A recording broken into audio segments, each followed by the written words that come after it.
Hello everyone, students. Today I will discuss about the rules of synthesis. Synthesis के बारे में हम लोग पढ़ रहे थे. सिंथेसिस में कॉम्प्लेक्स सेंटेंस को हम लोग डिस्कस कर रहे थे. कॉम्प्लेक्स सेंटेंस के बारे में डिस्कस कर रहे थे हम लोग. तो कॉम्प्लेक्स सेंटेंस में क्या होता है कि जब कभी भी दो या दो से अधिक सिंपल सेंटेंसेस को जोड़कर एक कॉम्प्लेक्स सेंटेंस बनाना होता है तो उसको कैसे बनाते हैं इसके बारे में हम लोग डिस्कस कर रहे थे. तो दो सिंपल सेंटेंसेस को जोड़कर एक कॉम्प्लेक्स सेंटेंस बनाने के हमने 3 रूल बताए थे. पहला होता है नाउन क्लास का यूज करके. लास्ट क्लास में मैंने इसको एक्सप्लेन किया था. दूसरा होता है एडजेक्टिव क्लास का यूज करके. और तीसरा होता है एडवर्ब क्लास का यूज करके. Means noun class, adjective class and adverb class का यूज करके हम दो या दो से अधिक सिंपल सेंटेंसेस को जोड़कर एक कॉम्प्लेक्स सेंटेंस बनाते हैं. तो प्रीवियस क्लास में हम लोगों ने पढ़ लिया था कि नाउन क्लास का यूज करके कैसे दो या दो से अधिक सिंपल सेंटेंस को जोड़कर एक सिंपल सेंटेंस बनाएंगे. तो आज की क्लास में हम पढ़ेंगे adjective class. Adjective class means adjective class का यूज करके कैसे दो या दो से अधिक सेंटेंसेस को एक कॉम्प्लेक्स बनाएंगे. तो आप हेडिंग डाल दीजिए एडजेक्टिव क्लास. आज की क्लास में हम डिस्कस करेंगे एडजेक्टिव क्लास के बारे में. ठीक है. Now right heading adjective class. चलिए आज देखते हैं कि एडजेक्टिव क्लास में किस तरीके से दो या दो से अधिक सेंटेंसेस को जोड़ने के लिए किन कॉन्जक्शंस का यूज होता है, कैसे उसको हम जोड़ेंगे. तो ये हमें सबसे इंपॉर्टेंट चीज है जो हमें समझनी है. तो एडजेक्टिव क्लास को जब हम सेंटेंसेस को किसी भी एक क्लास को एडजेक्टिव बनाते हैं तो उसमें क्या करना होगा, किन वर्ब का यूज करना होगा. तो यहाँ पर मोस्टली हम रिलेटिव प्रोनाउन का यूज करके उसको एडजेक्टिव क्लास बनाते हैं. किसका यूज कर लेते हैं? रिलेटिव प्रोनाउन का. रिलेटिव प्रोनाउन का यूज करके आप क्या करेंगे, एडजेक्टिव क्लास बना देंगे. Means by using relative pronoun we can change sentence into adjective class. Okay. तो अब रिलेटिव प्रोनाउन कौन कौन से यूज किए जाते हैं ये भी हमें पता होना चाहिए कि कौन कौन से रिलेटिव एडवर्ब, तो उनको भी आप नोट कर लीजिए. जैसे वर्ड आ जाता है हु है, हुज है, हुम है, व्हिच है, दैट है. ठीक है. मींस इन वर्ड्स का यूज करके हम क्या करेंगे, दो सिंपल सेंटेंसेस को जोड़कर एक कॉम्प्लेक्स बनाएंगे. तो आप ध्यान रखिएगा यहाँ पे कि हु, हुज, हुम का यूज किसके लिए होता है, पर्सन के लिए होता है. ये भी आपको पता होना चाहिए, नोट कर लीजिएगा साथ में ही. हु, हुज, हुम का यूज किसके लिए करेंगे हम, पर्सन के लिए.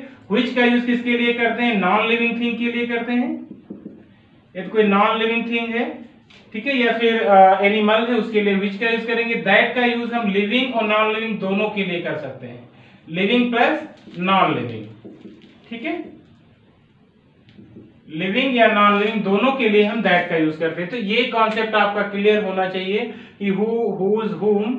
हु, हुम ये ऑब्जेक्टिव केस है, इधर होना चाहिए. हु, हुम, हुज ये subjective case, objective case, possessive case. Okay. तो इसका यूज किसके लिए करेंगे, पर्सन के लिए. व्हिच का यूज किसके लिए करेंगे हम, नॉन लिविंग थिंग के लिए या फिर एनिमल्स के लिए भी व्हिच का यूज करते हैं. और दैट का यूज किसके लिए करते हैं हम, लिविंग और नॉन लिविंग दोनों के लिए करते हैं. तो पहली चीज ये है कि रिलेटिव प्रोनाउन का यूज करके भी आप एडजेक्टिव क्लास बना सकते हैं. ठीक है. दूसरा यहाँ पर नोट कर लीजिए. दूसरा क्या होता है कि रिलेटिव एडवर्ब का भी यूज करते हैं. Relative adverb means relative pronoun भी यूज किया जाता है और रिलेटिव एडवर्ब भी यूज करते हैं. तो इसमें वर्ड्स नोट कर लीजिए. जैसे रिलेटिव एडवर्ब में क्या क्या वर्ड दिए होंगे, जैसे हाउ, व्हाई, व्हेन, वेयर. ठीक है, etc. ये रिलेटिव एडवर्ब का भी यूज हम करते हैं जब दो सिंपल सेंटेंसेस को एक कॉम्प्लेक्स में बनाते हैं एडजेक्टिव क्लास का यूज करके. तो इन कॉन्जक्शंस का यूज करके हम क्या करेंगे, दो सिंपल सेंटेंसेस को जोड़कर एक कॉम्प्लेक्स बनाएंगे. तो ये बहुत जरूरी है आपको याद रखना. जैसे यहाँ पर वेयर आ गया, जैसे प्लेस की बात कर रहा होगा कोई सेंटेंस में तो हम वेयर का यूज कर देंगे. टाइम की बात कर रहा होगा तो हम व्हेन का यूज कर देंगे. कोई रीजन की बात कर रहा होगा तो हम व्हाई का यूज कर देंगे. तो आपको ये भी समझना होगा कि सेंटेंस में जो सेंस दिया है वो क्या एक्सप्रेस कर रहा है. रीजन तो नहीं है, टाइम की बात तो नहीं कर रहा है, प्लेस की बात तो नहीं कर रहा है. यदि प्लेस की बात कर रहा होगा तो वेयर का यूज कर लेना, टाइम की बात कर रहा हो तो व्हेन का यूज कर लेना, ठीक है। तो ये आपको ध्यान रखना होगा। किसी पर्सन के बारे में है तो हु, हुम, हुज में से कुछ एक आएगा according the sense. Non living thing है विच आएगा, लिविंग नॉन लिविंग दोनों के लिए भी हम दैट का यूज कर सकते हैं। तो इन सब चीजों को यदि आप माइंड में रखेंगे तो बहुत ही आसानी से आप दो सिंपल सेंटेंसेस को जोड़कर एक कॉम्प्लेक्स बना सकते हैं। चलिए, तो ये तो था कि कौन से कॉन्जक्शंस, कौन से प्रोनाउन, कौन से एडवर्ब, रिलेटिव एडवर्ब या रिलेटिव प्रोनाउन का यूज करके हम कॉम्प्लेक्स बनाएंगे, ठीक है। रिलेटिव क्लॉज, एडजेक्टिव क्लॉज बनाएंगे। तो अब जो सबसे इंपॉर्टेंट चीज है उसके बारे में हम लोग डिस्कस कर लेते हैं। जैसे यदि कोई दो सेंटेंस दिए हुए, इस स्टेटमेंट को आप ध्यान से सुनिएगा कि एडजेक्टिव क्लॉज का यूज हम कब करते हैं। जैसे कोई दो स्टेटमेंट दिए हुए हैं, एक ये फर्स्ट स्टेटमेंट है और एक सेकंड स्टेटमेंट है, ठीक है। दो सेंटेंस दिए हुए हैं, तो फर्स्ट सेंटेंस में आए हुए नाउन या प्रोनाउन, नाउन या प्रोनाउन के बारे में जब कोई बात दूसरे सेंटेंस में कही गई हो तो वहां पर हम रिलेटिव क्लॉज, वो एडजेक्टिव क्लॉज का यूज करते हैं। आप एक बार इस स्टेटमेंट को फिर से सुनिए। जब कभी फर्स्ट सेंटेंस में आए हुए नाउन या प्रोनाउन के बारे में दूसरे सेंटेंस में कोई बात कही गई हो, यहां पर कुछ उसके बारे में कहा गया हो, किसके बारे में, जो फर्स्ट सेंटेंस में आया हुआ नाउन प्रोनाउन है, तो आप किसका यूज करेंगे, रिलेटिव एडजेक्टिव क्लॉज का यूज करेंगे। ये स्टेटमेंट आपको ध्यान रखना होगा। तो चलिए, आप इसको चाहे तो नोट भी कर लीजिएगा। इस स्टेटमेंट को जब फर्स्ट सेंटेंस में आए हुए नाउन प्रोनाउन के बारे में कोई बात दूसरे सेंटेंस में स्टेटमेंट में कही गई होगी तो आप इसका यूज करेंगे, एडजेक्टिव क्लॉज का यूज करेंगे। चलिए, तो अब इसको हम कुछ एग्जांपल के माध्यम से देखते हैं, प्रैक्टिस करते हैं कि कैसे आप एडजेक्टिव क्लॉज बनाएंगे, ठीक है। जैसे सेंटेंस दिया हो, आप लोग साथ में ही नोट डाउन करते रहिए। जैसे स्टेटमेंट दिया हुआ है पहला, I gave him a camera, first sentence दिया हुआ है। फिर दूसरा सेंटेंस क्या दिया हुआ है, the camera was very cheap. चलिए देखिए, सेंटेंस क्या है, मैंने उसको एक कैमरा दिया और कैमरा क्या था, बहुत सस्ता था। तो देखिए, फर्स्ट सेंटेंस में क्या आया हुआ है, नाउन कैमरा आया हुआ है, और इसी नाउन के बारे में दूसरे सेंटेंस में भी बता रहा है कि वो कैमरा जो है बहुत सस्ता था, मींस एडजेक्टिव क्लॉज। आप क्या करेंगे, कैसे बनाएंगे, ये देखिएगा कि आई गेव, आप एक स्टेटमेंट अभी इसको देखिए कैसे इसको कॉम्प्लेक्स बनाएंगे। I gave him a camera, मैंने उसे क्या दिया, एक कैमरा दिया,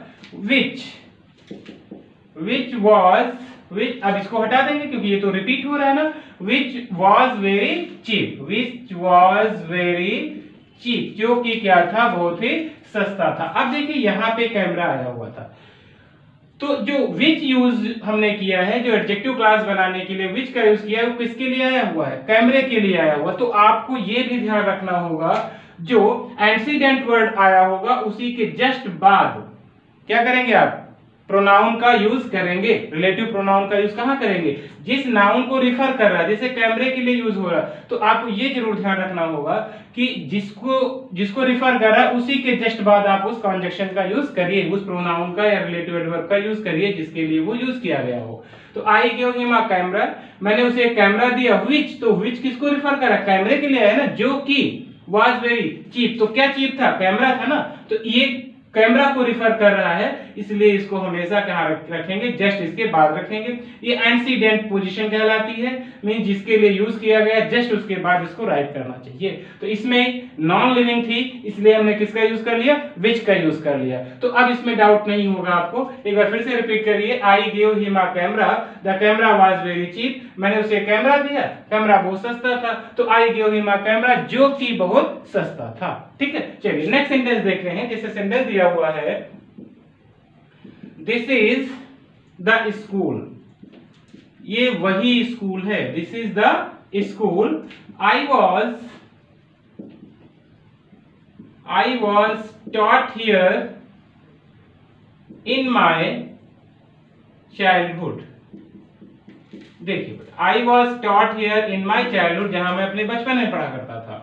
तो यहाँ पर बात किसकी कर रहा है? दिस इज द स्कूल, ये वही स्कूल है जहां आई वॉज टॉट, मैं पढ़ता था। कहां पर? हियर, यहाँ, इन माई चाइल्डहुड, यहाँ पढ़ता था, मीन्स प्लेस की बात कर रहा है। देखिए आप जैसे स्टेटमेंट पढ़ेंगे आपको समझ में आ जाएगा कि इसमें किसकी बात कर रहा है। टाइम की बात कर रहा है, पर्सन की बात कर रहा है, समय, वो प्लेस की बात कर रहा है। तो यहाँ प्लेस की बात कर रहा है, तो आप कैसे बनाएंगे इसको? दिस इज द स्कूल, ये वही स्कूल है। दिस इज द स्कूल, ये वही स्कूल है। वेयर, ठीक है, वेयर का यूज कर दिया क्योंकि प्लेस की बात कर रहा है। Where I was taught in my childhood, अब हेयर को हटा देंगे क्योंकि हेयर के लिए ही तो हमने वेयर का यूज कर लिया, प्लेस को रिफर करा। Where I was taught in my childhood. Okay, तो ऐसे सेंटेंस को आप बना सकते हैं। ठीक है, तो चलिए कुछ सेंटेंस और प्रैक्टिस में देखते हैं एडजेक्टिव क्लास में कि कैसे आप सेंटेंस को बना। इसको आप लोग नोट डाउन करते रहिए साथ में ही।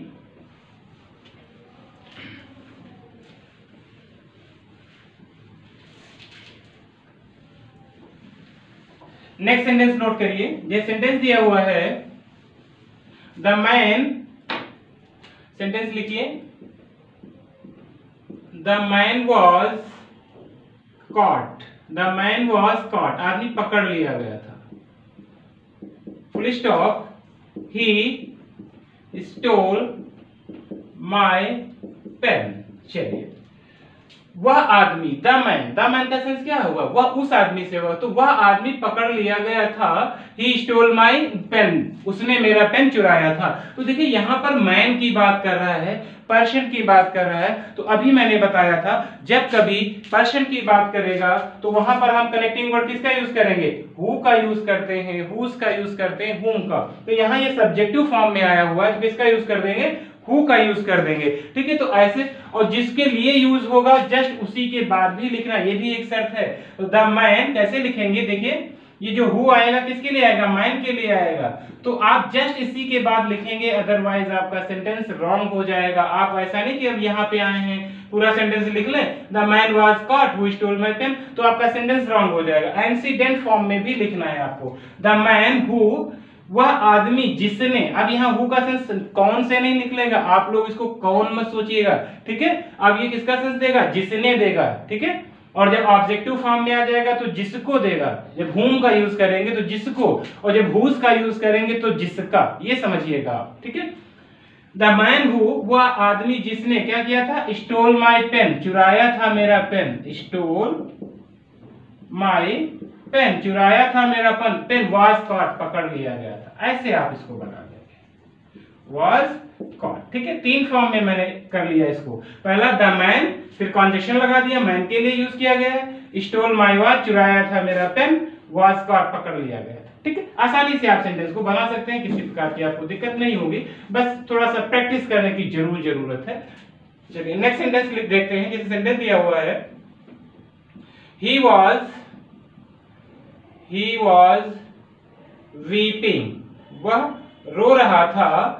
for some reason, he was weeping for some reason, वो किसी कारण से रो रहा था, है ना। but I don't know, है ना, लेकिन मुझे नहीं पता है। आगे हम क्या लिख सकते हैं? या nobody knows about it, nobody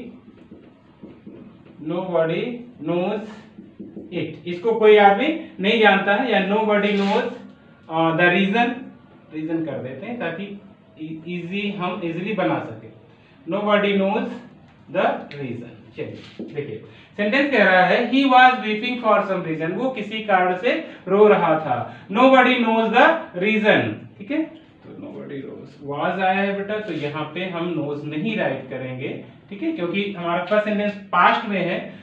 Nobody knew the reason, किसी को कारण नहीं पता था, वो रो रहा था तो ये कारण किसी को नहीं पता था। तो देखिए यहाँ पर रीजन की बात कर रहा है। अभी हमने बताया था जब कभी रीजन की बात करेगा तो वाई कॉन्जेक्शन का यूज आप करेंगे। तो अब इसको आप पलट लीजिए, nobody knew the reason, किसी को नहीं पता था कारण why he was weeping, और ये पोर्शन क्या हो जाएगा? इसी के लिए तो वाई का यूज करेंगे, हट जाएगा। तो हमारा आंसर हो जाएगा nobody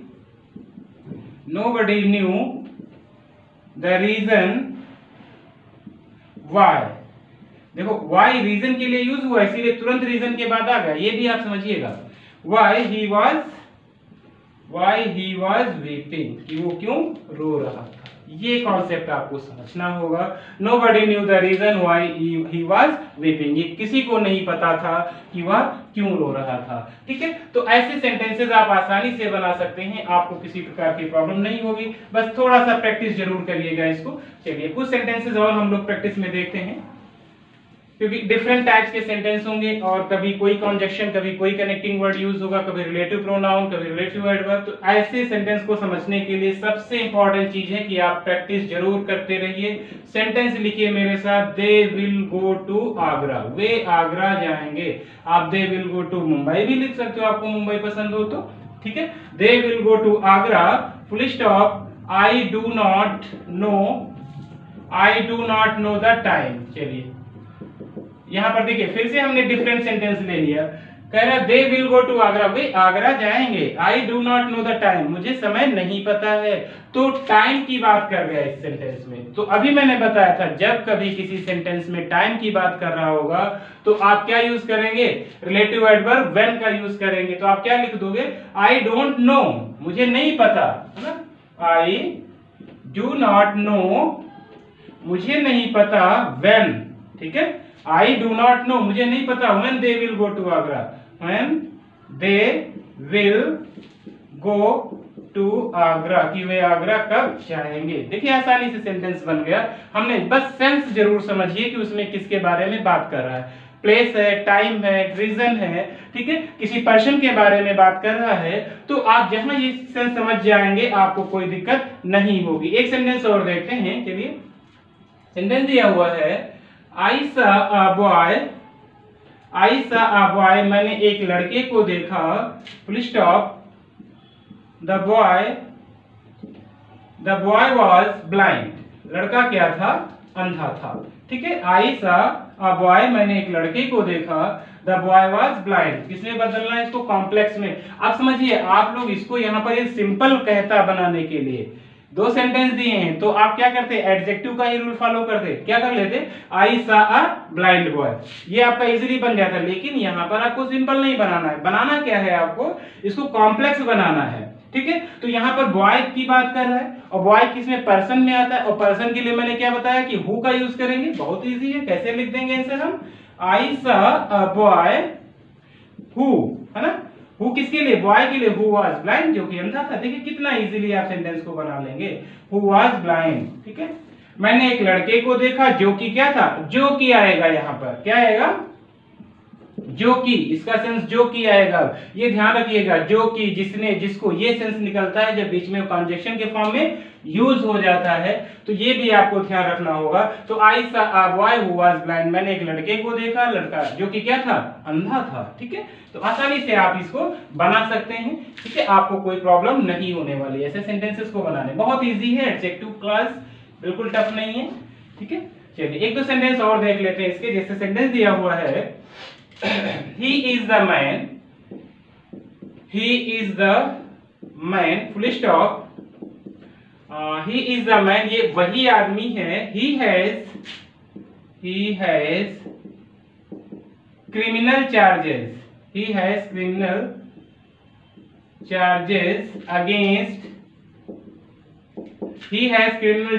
against him। ठीक है, तो एक चीज और स्टूडेंट्स, यदि आपने अभी तक हमारा चैनल सब्सक्राइब नहीं किया तो आप चैनल सब्सक्राइब जरूर कर लीजिए। अपने दोस्तों को भी शेयर करिए कि वो भी इसको सब्सक्राइब कर लें, ताकि उन्हें भी अच्छे से समझ में आ सके हर चीज। ठीक है, चलिए कह रहा है कि ही इज द मैन, ये वही आदमी है। देखिए पर्सन मिल गया हमें, जैसे हमने स्टेटमेंट पढ़ा, पर्सन मिल गया और हमें पता है पर्सन जैसे आएगा उसके लिए क्या यूज करेंगे, बिल्कुल आंखें बंद करके आप ध्यान रखिएगा, हु का यूज करेंगे। तो हमारा आंसर क्या हो जाएगा, he is the man, he is the man who has criminal charges, he हटा देंगे कि मैन के लिए आया हुआ है। तो who has criminal charges against him। ठीक है, तो ये आसानी से आपका सेंटेंस बन गया, आपको किसी तरीके की प्रॉब्लम नहीं आएगी और आप हमारा चैनल सब्सक्राइब करना बिल्कुल मत भूलिए और वीडियो को कमेंट लाइक जरूर करिए, शेयर भी करिए। चलिए एक सेंटेंस और देखते हैं लास्ट का इसको, ठीक है। उसके बाद नेक्स्ट क्लास में हम एक्सप्लेन करेंगे rules of adverb, means adverb class के बारे में, ठीक है। और इसी के साथ आपका क्या हो जाएगा, सिंथेसिस कंप्लीट होगा, ठीक है। तो आप ये प्रीवियस वीडियोस नहीं देखे हैं अभी, तो आप सारे प्रीवियस वीडियोस जरूर देख लीजिए, तभी आपको कंफर्म होगा कि आगे कैसे हम बनाएंगे। चलिए एक सेंटेंस और लिख लेते हैं। जैसे सेंटेंस दिया हुआ है, आई हैव अ वॉच, मेरे पास क्या है, एक घड़ी है, फुल स्टॉप।